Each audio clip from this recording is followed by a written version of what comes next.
Wala na raw kakulangan sa classrooms ngayong pasukan ayon sa Department of Education, pero tila hindi ganito ang sitwasyon sasalubong sa mga estudyanteng magbabalik eskwela. Balitang hatid ni Dano Tingkungko.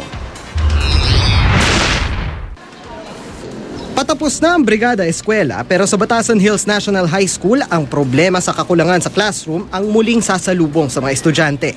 Ang 12,600 na estudyante ng paaralan maghahati-hati sa 98 lang na silid-aralan. Para mapagkasya, shifting o ang salitan sa oras ng klase ang ipatutupad dito. Isa ito sa 41 classrooms dito sa Batasan Hills National High School na hinati ng pamunuan para mapunan daw yung kanilang kakulangan sa classroom ngayong pasukan. Kung makikita ninyo sa malaking silid-aralan na ito, hinati nila ang classroom gamit ang isang kahoy na dingding. So lalabas, kada classroom merong 45 students. Ang kaso, kahit hinati mo na sa dalawa ang isang malaking silid-aralan, 4 na shift pa rin ang gagawin dito sa maghapon. Tig-2 sa umaga, tig-2 sa hapon. At kapag sumobra pa raw sa 45 students ang laman ng classroom na ito, ang klase pwedeng gawin dito sa koridor.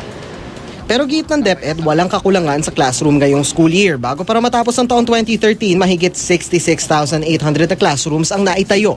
Pero hindi kumbinsido rito ang Alliance of Concerned Teachers. Kung titingnan mo on the ground, no, ay parang may disconnect. Sa record ng DepEd, isang classroom para sa 45 na estudyante ang dapat na National Classroom Ratio Average sa parehong elementarya at high school. Pero sa Metro Manila, lumalabas na 1:75 ang student classroom ratio sa elementarya at 1:74 naman sa high school.